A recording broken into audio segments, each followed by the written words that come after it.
And so the session today is about resumes and cover letters. I've divided it into 4 basic sections.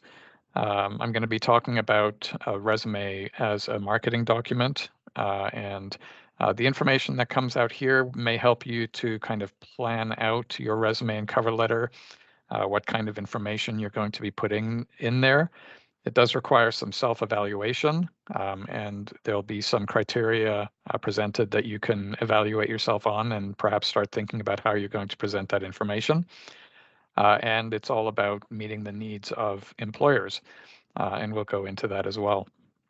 The second section will be primarily on the content of the resume. So what information are you putting it in there?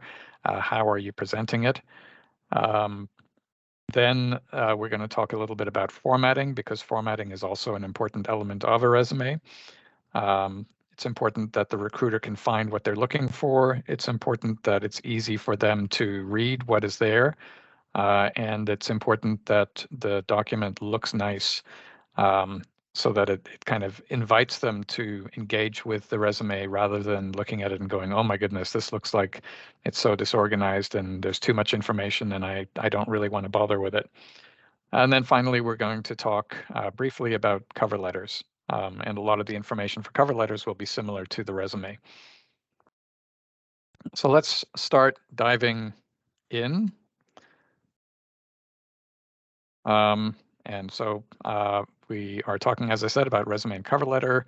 I'm Eric Pye. I'm the Student Services Advisor, and I'm the person who provides the articling search supports that I described a little earlier.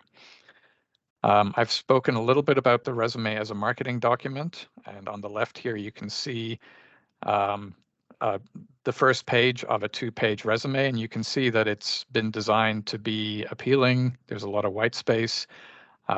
It's something that the different sections are clearly demarcated, and so it's something that a recruiter would be able to find their way around pretty easily. And we'll go into the details of this as we go through. The first thing to be aware of is something called buying motivators. And I'll just give you an example. Let's imagine that it's fall and I need to buy a sweater. And so I go into one of the local clothing shops and I'm looking around at the sweaters, and the shop assistant comes up to me and asks me what I'm looking for, and I tell her a sweater. The shop assistant is not going to go around the store and show me every sweater that they have. She's going to do some questions and try to find out what it is exactly that I like. So am I looking for a wool sweater or a cotton sweater? What color am I looking for? Do I want to have a round neck or a V-neck? Is it going to be a long sleeve sweater or a short sleeve sweater? And those kinds of things. And what she's trying to do is she's trying to find out what my buying motivators are. What are the things that I'm looking for in a sweater, so that she can show me the appropriate sweaters and she can ignore the sweaters that don't really fit my needs. And so when it comes to a resume and it comes to a legal employer and legal recruiter, the recruiter is shopping for a new worker, and they have certain needs that they're looking for, and those needs are expressed typically in the job posting. And so what you need to do is, like the shop assistant, you need to present information in the resume that meets the needs of the customer or the recruiter. And so you need to be showing them the information that tells them whether you match the needs expressed in the job posting. And you don't want to show them the other sweaters. You don't want to show them things that are not really relevant to that job posting. And I'll talk a lot about relevancy through the presentation. And the important thing to keep in mind there is that the resume is not a history of your past, but it's a story of how you fit the job that you're applying for. And so what this means is that there will be a lot of information that you have about yourself that you feel is important, but you need to be really careful and edit what you tell in your resume to make sure that you're telling the employer what's important for them. So some of the buying motivators that a typical articling recruiter is going to have, and so these are the things that they're going to be looking for in people who apply for an articling position, are related to three things. So you've got the activities of the job, you've got the required qualifications, and you've got personal attributes. And so we've got some shown here on this slide. So for the activities of the job, things that articling students are going to do a lot of, they're going to do client interviews. They're going to do research, legal research. They're going to do drafting of documents and of memorandums. They're going to advocate for their clients. They're going to potentially do some negotiation with opposing counsel, and they're going to work within particular legal areas. So some firms practice immigration law, and other firms practice employment law, and other firms practice a variety of different kinds of law. And so you need to make sure that those activities and those areas of law, if you are able to speak to those and you have experience with them, that you're going to be presenting that information. And you're going to perhaps avoid other job activities that aren't relevant to being an articling student. Required qualifications are pretty simple. Everyone has to have a law degree, and if you're internationally trained, you need to have your NCA Certificate of Qualifications or something equivalent. And you're going to need to present that as important information in the resume, particularly in the cover letter. And then personal attributes. So one of the things I've spoken with a lot of legal recruiters about what they look for in an articling student. And one of the things I found interesting is that more often than not, they don't actually require so much the experience of like the activities of the job, but what they do look at is the personal attributes. And there's particular things that they look for that are transferable from any job to articling.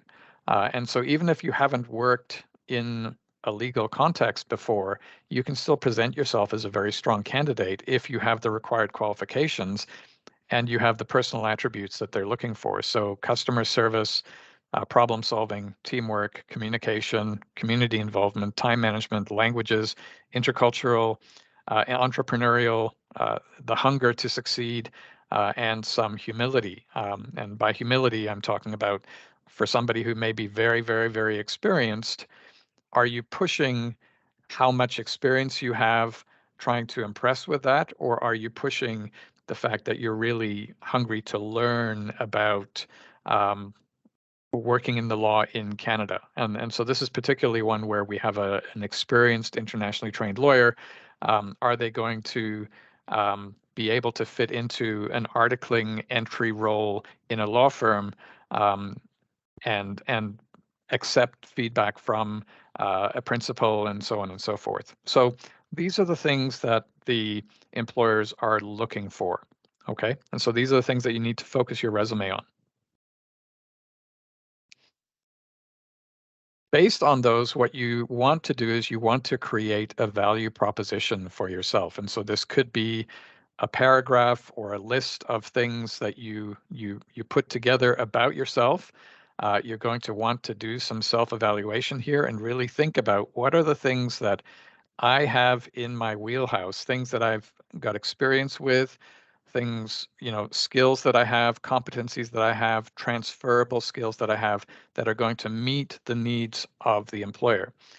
So for example, which articling relevant activities have you performed in a legal or a non-legal context? And so if we go back to the buying motivators, for example, client interviews, you may not have done client interviews in a legal context, but you may have interviewed clients in a sales context or in an engineering context or some other kind of work. Do you have the required qualifications? For most cases, the people who are applying for articling jobs do have the law degree and, if necessary, the certificate of qualifications. And then which personal attributes can you demonstrate? So, for example, customer service, it's fine to say in a resume that I have customer service skills, but can you actually demonstrate that? Can you give some examples of times where you've used customer service, where you've, listened to customers to find out what their problems are, where you've problem solved the issues that they're having, and then you've presented them with alternatives and helped them to solve the problem. You're going to want to think about going into some detail about those and not just saying, oh, I have strong customer service skills.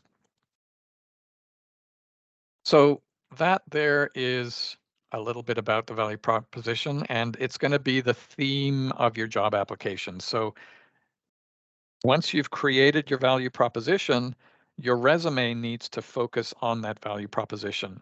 And if you have items in your resume that don't fit the value proposition, then you may need to omit those because they're just going to cause confusion and clutter and make your resume fuller than it needs to be.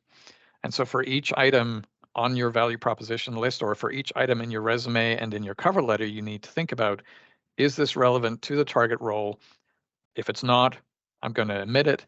If it is, I'm going to keep it and perhaps expand it because there may be more detail I can give about it. So let's now talk a little bit about the organization of your resume and some of the content that you're going to have there. So for the header of the resume, one of the things I see a lot of students doing is giving their complete address. So street number, street, town, province, postal code. That information is not really necessary in the resume because nobody sends hard copy documents to job applicants anymore. This may have been relevant 30, 40 years ago, back before the age of computers, where all the invitations and all of the acceptances and stuff would happen first by a written invite and then by telephone. You don't need to give your full legal name. And this is particularly true for internationally trained professionals who perhaps have multiple names. What you want to do is use just the first name that you will typically use in the office and your family name. So Terry Akwesi, this is somebody that I actually worked with. Actually, it's not. It's a pretend person, but it's similar to somebody I worked with, where their name actually had 4 different names, but Terry is the name that they go by in the workplace. And so use that because it means that communication will be easier, and it'll be easier when you get to an interview because they'll already know what to call you at that stage. And also, you don't need to label your phone number. You don't need to label your email address because everybody knows that a 10-digit number is not the email address and it's not your name. They know that that is a phone number. So labeling just takes up space. Taking those labels out makes everything look cleaner. And you can put everything on a single line. You don't need to have address, email, phone number, because that takes up space in the resume. And what you really want to do is you want to be very economical with this space, especially if your resume is long, because you need to cut it down as much as possible. You want to fit everything into 2 pages. The next section, and this is something that is important, particularly for experienced lawyers, for people who have a variety of different work experience, maybe legal and non-legal, but for people who are not straight out of law school. If you are straight out of law school, you can probably skip the profile summary. That's the feedback that I've received from legal recruiters. But if you do have a good amount of experience, it's useful at the very, very beginning of the resume to just kind of give a very, very quick summary of who you are and what you're about. And it's almost like a handshake that lets the recruiter know what to expect as they look at the rest of your resume. And so you want to make your professional status clear. So here we've got an internationally trained law student licensed to practice in Ghana and pursuing requalification in Canada. You can't, if you're an internationally trained lawyer who's licensed in another country, you can't really call yourself a lawyer in your application because in Canada, you're not recognized as a lawyer. So you would call yourself an internationally trained law student licensed to practice in your country and pursuing qualification in Canada. And that makes your status clear to the legal recruiter about exactly where you stand. Then you can talk about the length of experience that you have in different legal areas and in what activities. If you have some personal attributes that stand out, you can address them in the profile. This particular profile doesn't include any of those. And then you can have some current work and education status. So this person is currently working as a volunteer with Pro Bono Law Alberta, and they're enrolled in PrEP with completion expected in fall 2021. So this style of paragraph, it shouldn't be too long. You should be looking at maybe 4 to 6 lines maximum, but give an idea of what your career looks like, and then you're going to expand on that through the rest of the resume. The next section that we're going to get into for an articling resume, and this is something that I see a lot when I do resume reviews, is that a lot of experienced applicants will put their education at the end of the resume and they'll put their employment first. For legal recruiters, education is the most important assessment criteria for candidates for an articling position. And so it makes sense to put your education section right at the top of the page. If you're using a profile, it would be the next section so that the recruiter doesn't have to go hunting for the education information. So you've got here, this is somebody who's an internationally trained lawyer. They've got their CQ as their second piece of information. And this particular student is enrolled in PrEP already, and so they've put PrEP in as well. You'll notice that for PrEP, they've got the start date. The student started in December of 2022, and it goes until the present because they're still enrolled in the program. For all of the other education that they've had, you don't need to put the duration of the education. All you need to show is when you received that particular qualification. And you can see that each piece of education information is, again, on a single line to save space. So you've got the qualification, you've got the provider of the education, and then you've got the dates on the right. And this is a good way to put it because it's short. It provides all the necessary information that the recruiter wants. And in some cases, if you have additional information about the education, you can see here for the barrister at law, you can include bullet points in the education section, but try to limit this because you want to keep the education section fairly short. Next, we get into job descriptions. And the important thing about your job descriptions is that you need to add value and you need to show some impact. We don't just want to know what you've done, but we want to know how well you've done it, and whether you were actually helpful to your client and whether you actually helped your employer to be more successful. Um, One of the other things about job descriptions is that, for example, if you were uh, if you articled in another country or you articled in another province and now you're looking for articles in a PrEP province because you need to get local articles to get called to the bar, if you call yourself an articling student, most legal recruiters know what an articling student does. And so telling them all of the things that you did um, doesn't necessarily add a lot of value unless you add some specific detail about the scope of the work that you did and some potential impacts that you made. Um, the other thing is, especially for internationally trained lawyers, your employers are probably not well known in Canada. And so if you list your employer, but you don't tell us anything about the employer, then the legal recruiter has a hard time maybe figuring out in their head what the context for your work was. So some of the things that you should include in your job description include the employer context. So what kind of organization was it? Was it a small firm? Was it a big firm? Was it a government organization? Was it a nonprofit? The products and services. So if it was a legal firm, you could talk about the areas of law that that firm practiced. And you know, who were your clients? Were they primarily individuals or were they companies? And then finally, the size. So how many partners were there? How many lawyers were there? How many staff altogether? How many locations did this firm have? Was it a national firm? Was it a local firm to a particular area? That kind of information is going to help the recruiter to understand the kind of employer that you were working for. The job context. So again, as I said, a recruiter knows what an articling student did. So you can be very, very brief about the description of the activities of the job. So you might want to talk about the who you reported to. So did you report to a senior lawyer? Did you report to one of the partners? Did you report to the managing partner? Um, or if it's outside of law, did you report to the director of policy or something like that? You don't need to give the name of the person, but who did you report to? And then the high level accountability. So, again, what areas of law did you work in? What legal activities did you do?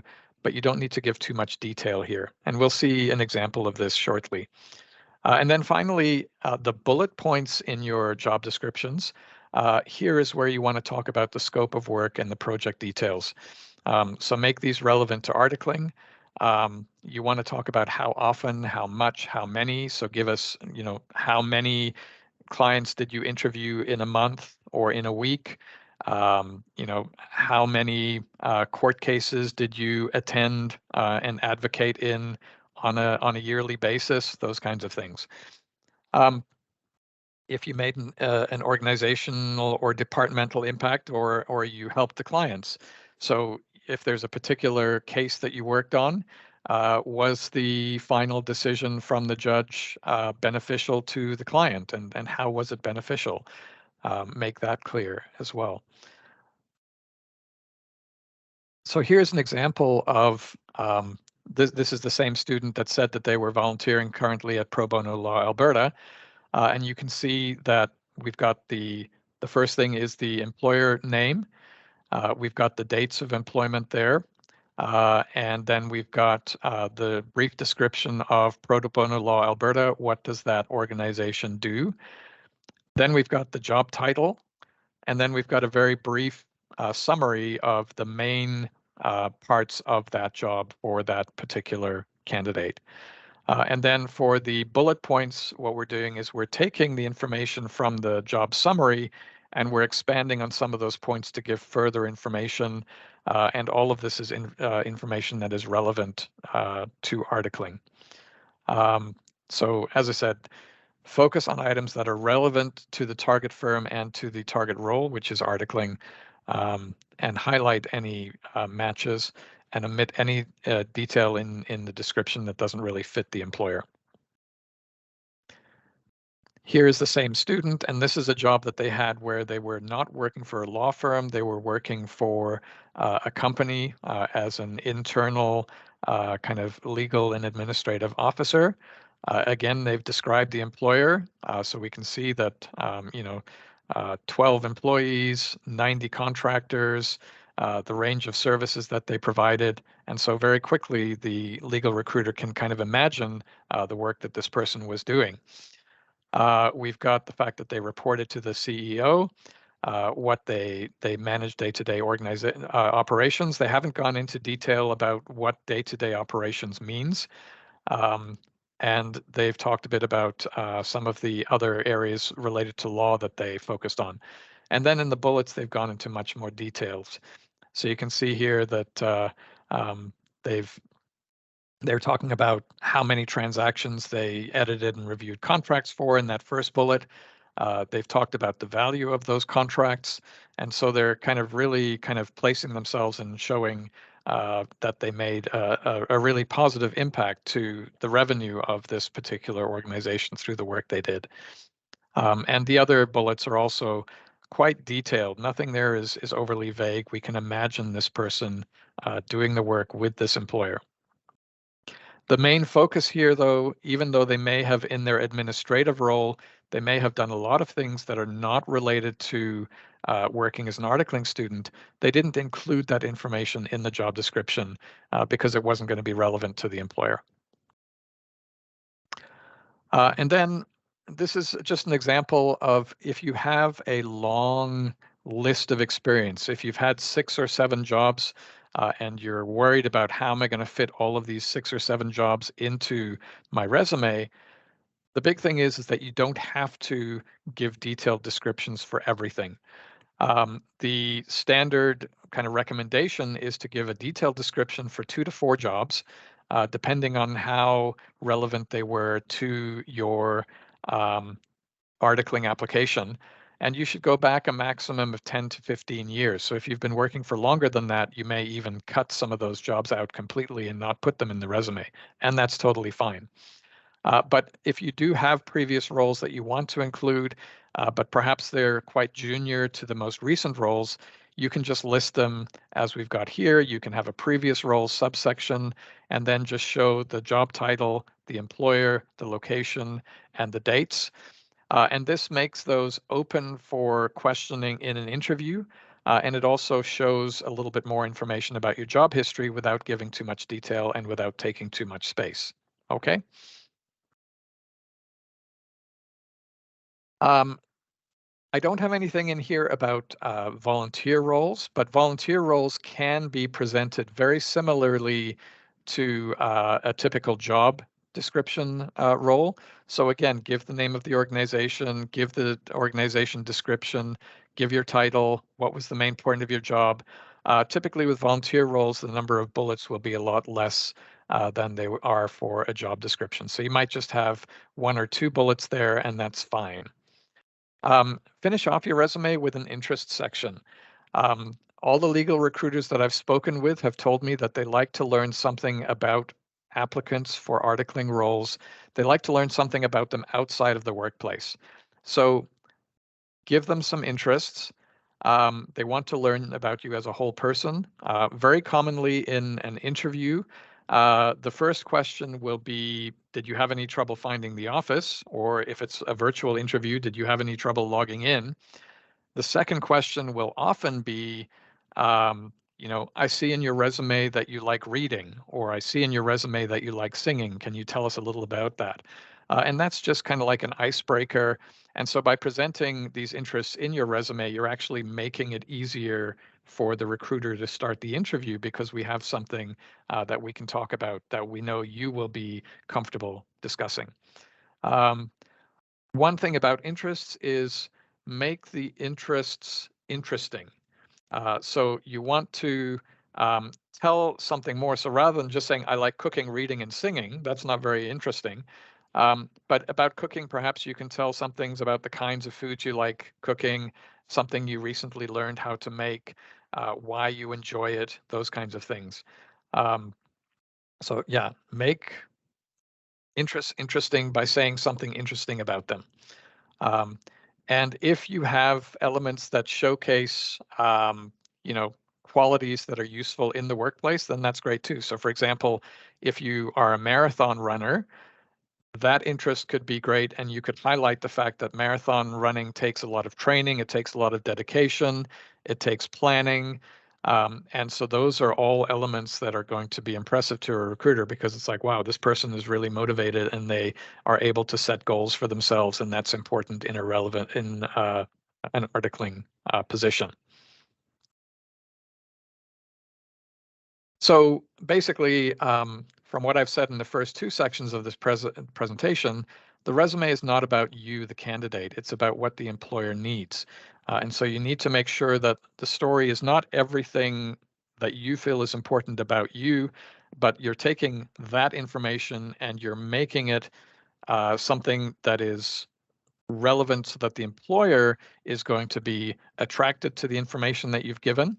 And that attraction is going to actually cause them to want to give you an interview, and it's not going to turn them off. Okay, so it's about the employer needs, it's not about you. Now let's move on to the third section of the presentation, and we're going to talk here about formatting. And I review a lot of resumes in my role here with CPLED, and a lot of them are from internationally trained lawyers and law students.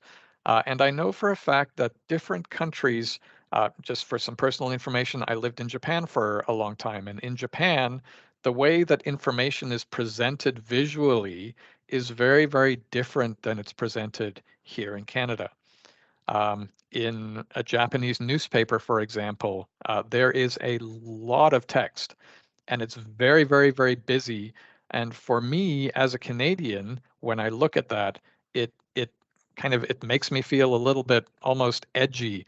um, because it's so difficult for me to figure out what information is important and where I should be looking and so on. And so I extrapolate that other countries in the world also have different ways of viewing a document and different ways of thinking this is a good resume or this is not a good resume.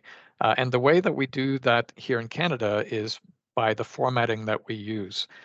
Um, what you need to do is you need to be aware that the recruiter who's looking at your resume is typically looking at tens, if not hundreds, of resumes for any job that they're looking to fill.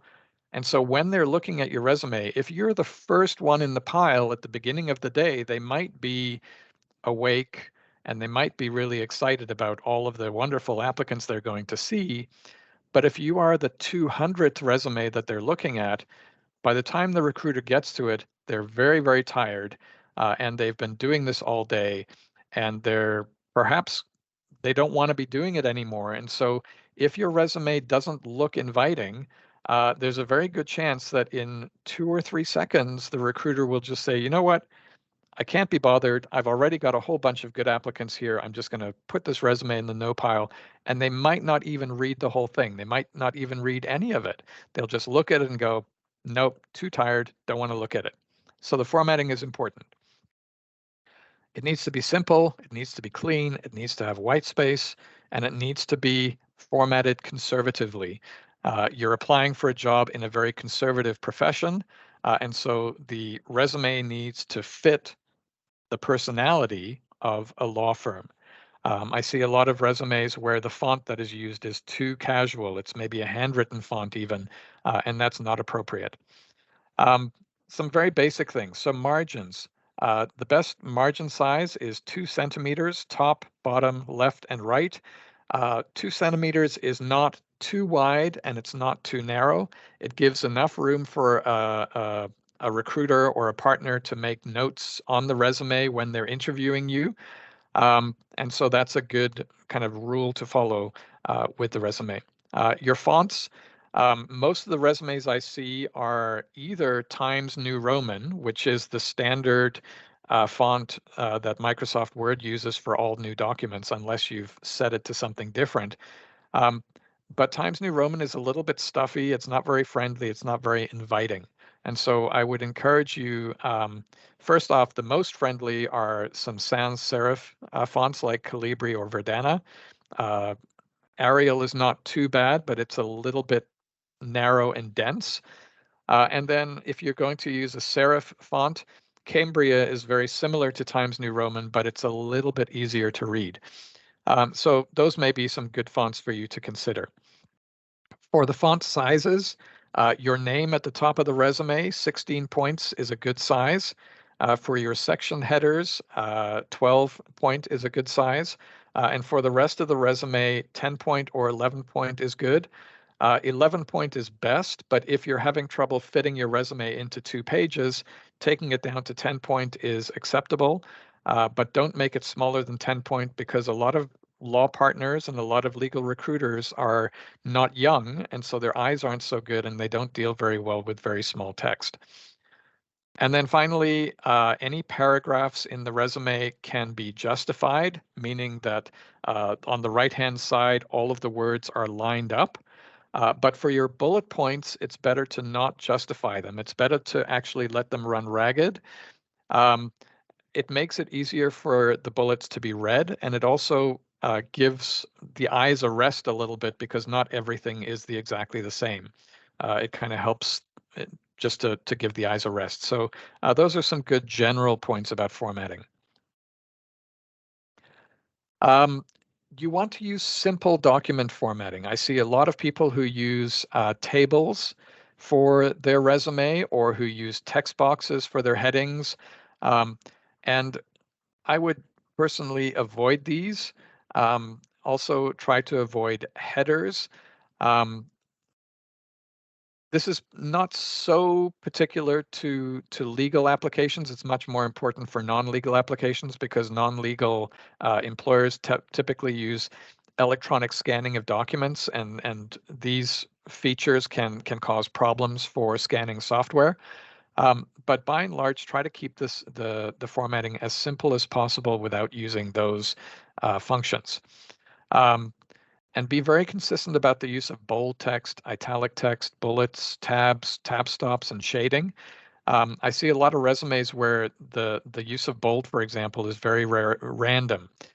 Some headers are bold, some are not bold. Some are capitalized for the whole word, some are capitalized just for the first word. And so make sure you're being consistent. And this is important because one of the things that the recruiters are looking at is your attention to detail. And consistency of formatting is one of the ways that you show consistency or attention to detail, because that's a skill that you'll be using when you're creating legal documents. Those will also have to be formatted consistently. And so this is a very easy way for them to assess whether you're paying attention to that. Use simple section headers. So for example, rather than saying past legal employment experience, just put past employment or even employment or experience. One word for the headers is better than multiple words, especially if you're using a standardized header, because that helps the recruiter to find things easily. And then for numbers, numbers are important in resumes. And so if you want to make the numbers stand out, use digits instead of the words for numbers. So for 9, use the digit 9, don't spell it out N-I-N-E. And that just helps those numbers to pop and it draws attention to them. And often numbers are highlighting performance, and that's what the recruiters are interested in seeing. And again, then make the resume easy to consume. So for bullet points, 2-line bullets is best. You don't want to go over 2 lines. I see a lot of people who will have like a 3-line or 4-line or even 5-line bullet where they're telling everything they can about some project they worked on, and that's too much. Partly, if you give too much information in your bullet points, you're actually answering interview questions in your resume. And if the recruiter doesn't like the answers, then they may not invite you to the interview. So it's better to keep it short, focus on very basic ideas of what you did, but focus on the results of your work. And then if the recruiter sees that you got good results, they'll be curious about that, and that will cause them to invite you to an interview to find out more. Okay, so keep some of the information back. You don't have to tell everything. Be careful with your wording and grammar. So action verbs are very important. I see a lot of resumes where people are talking about um, performing and producing, are kind of very vague terms. Um, you know, if you can use words like led and initiated and managed and coordinated, those are words that have a little bit more of a work-based action focus, and they imply that you get things done. So use those. And if you want a list of them, you can just Google resume action verbs, and you will find page after page after page of results that will give you some really great verbs that you can use in the resume. And typically in your bullet points, the first word of every bullet should be an action verb. Okay. Avoid personal pronouns, me and my. Avoid articles, the. Avoid possessives, again, my, the companies, and so on. And avoid adjectives and adverbs. So, for example, I have excellent communication skills, or I successfully completed this project. Um, Rather than using the adjectives and adverbs, if you say I have very good or excellent communication skills, rather than saying excellent, maybe provide some information about why your skills are excellent. What are some things that you've done with the communication that highlight that it's excellent without having to say so? Limit the capitalization and bold text. I see a lot of resumes where there are bold words all over the place. And if there's too much bold text ceases um, to fulfill its purpose, which is to highlight something that's important. And so primarily you want to use bold text just for section headings, for employer names, and for your job titles. For everything else, just use regular text is best. And then be careful about words like handled something or assisted with something or supported something. Those are very vague, and they don't actually tell you what you did. So, for example, if you assisted with a legal case, rather than saying assisted, you could say that you researched information about a case using whatever software you use, Canly or Westlaw or whatever, and even specify what the case was about. Um, and perhaps then you drafted a communication to the opposing counsel. So talk about the specific actions of the assisting rather than just saying that you assisted. Okay. So that's basically everything about the resume.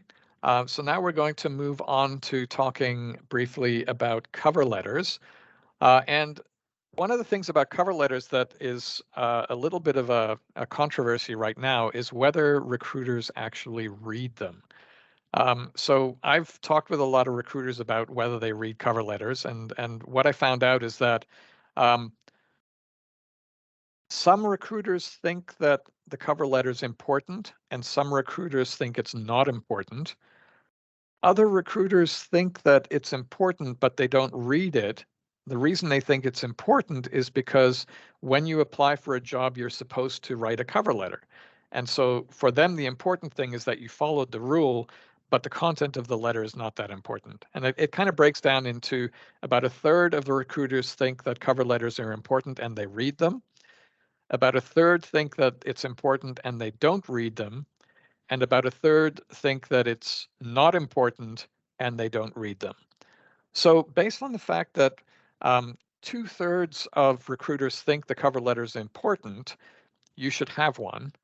And based on the fact that 2/3 of recruiters don't read them, you shouldn't put too much effort into them. So you shouldn't make them too long. You shouldn't, go and give too much information there because there's a good chance that the letter won't be read. However, based on the fact that 1/3 will read the cover letter, you need to make sure that you have something that is going to engage those recruiters that do read it. Okay, so what that narrows down to is make the letter no more than 1 page and give yourself a really easy format where a lot of the cover letter can be rewritten and ready to go and can be used with any employer, but a certain section of it will be tailored because remember, you want to meet the buying motivators of the firm. And so you need to tailor at least some of it to the specific characters of the firm, the kind of law they do, their values, whether they're involved in volunteering, those kinds of things, or the kinds of projects that they do. So a good format for a cover letter is 1 page and 3 paragraphs. In the first paragraph, you want to tell a story and connect yourself to the company or to the job that you're applying for. And you want to show that you're a good cultural fit for that particular employer. In the second paragraph, and I will show you some examples of this as we go through it. In the second paragraph, you want to focus on the required qualifications. In the job posting, typically they will say you must have a law degree, you must have this, you must be a good communicator, for example, you must have experience doing research. And so you're going to need to look at those and you're going to need to make sure that you address those requirements in your cover letter. And you typically do that in the second paragraph. And then the third paragraph, which is typically very short, is going to just be a strong and confident ending. And we'll see an example of that in just a second. So before we get into the different paragraphs, one thing you should notice is that the cover letter and the resume should be formatted the same. So if you've got color bars, as we have here for the name and here for the reference, make sure that those are the same color and same style as in the resume. Use the same fonts, use the same margin size, use the same text size. So everything, when we look at it and we look at the cover letter and we look at the resume together, it looks like it's a package that belongs together. Okay. If they're formatted differently, again, the recruiter may be thinking, this person's attention to detail is not very strong. Um, Provide a job reference if there is one. So, for example, if you're responding to a job posting and there's a reference number there, make sure that that's included in your heading to the letter, and address the letter to the hiring manager. So you can see that Paulette Jones is the name of the person, perhaps in the job posting that it says, please send applications to this person. Paulette Jones's name is in the header with the employer information. And then the beginning of the letter is Dear Ms. Jones. Okay, it's not Dear Paulette. It's not Dear Ms. Paulette. It's Dear Ms. or Mr. and their family name. If you don't know the name of the person who will read your letter, do not say, Dear Sir, Madam. Do not say, To whom it may concern, because those are very, very impersonal and they don't create any kind of connection. If you don't know the name of the person, then just omit the salutation altogether. And so rather than saying dear sir or saying dear madam, just omit that and jump straight into the beginning of the letter. Paragraph 1, as I said, tell a story, try to connect yourself to the job, make the story relevant, name drop when possible. So for example, if you've been doing some networking and you've met somebody from this firm before, and you've had a discussion about the firm, drop their name. And by putting that name in the letter, what you're actually encouraging the recruiter to do is to go to that person and say, hey, I see that you've met this person before. Tell me a little bit about them. And what you can actually end up getting is a recommendation from the person that you've met, which can help you to get an interview. You also, by telling a story, you wake up a bored reader. As I said, often the recruiters are tired by the time they're looking at your application. And so if the letter starts, please accept my application for an articling position with your firm, that's a sentence that the recruiter has probably read 150 times already today. And I know from the fact that I was a recruiter, it used to drive me mental because it was so boring. It was so unoriginal. And so if you can start your letter with something different than that, it's going to make it a lot more interesting for the recruiter, and it's a lot more likely that they will actually read your letter and show a logical connection to the target role. So if we take a look at this paragraph here, the story is, for the past 9 months, I've been volunteering with Pro Bono Law. One of the lawyers I support, Jenny Smith, is an associate with your firm. She and I have spoken at length about the firm and what great place it is to work. I'm particularly drawn to the fact that it's a smaller office with a strong presence in corporate and commercial law. And then she goes on to tell about why this is important. At the very end of the paragraph, we talk about, I'm thus excited to find your job posting for an articling student this morning and enthusiastically submitting my application. Now, the fact that you're applying, it makes total sense because you've just explained why it is that you're interested in this particular firm. And for the recruiter, that's really important because it shows that there's going to be a strong connection. It shows that there's perhaps a good cultural fit for you with them. And that's going to encourage them to, again, invite you for an interview. The second paragraph, this is where you deal with the required qualifications. And this you're going to target to the qualifications that are in the job posting. These are the buying motivators of the employer. And so you're going to use keywords for these qualifications, and then you're going to show them how you match that qualification. And this is part of your value proposition that you're presenting. And so here you can see that the three things that were in the job posting that this applicant is responding to is that you have the prerequisite legal education. And this is something that you can pretty much have as a standard for all of your articling requirements or all of your articling applications, because most firms require the prerequisite legal education. Okay, in fact, all of them do. Then they focused on customer service experience and community involvement in legal contexts, because these are two areas that were in the job posting that this applicant feels they have a very strong match to. Okay. And so with customer service, they're talking about being the legal admin officer and overseeing the schedule, dealing with contractors, dealing with payroll for employees, dealing with the bank. And all of these have customer service elements that are hopefully going to be very attractive to the recruiter that is going to read the letter.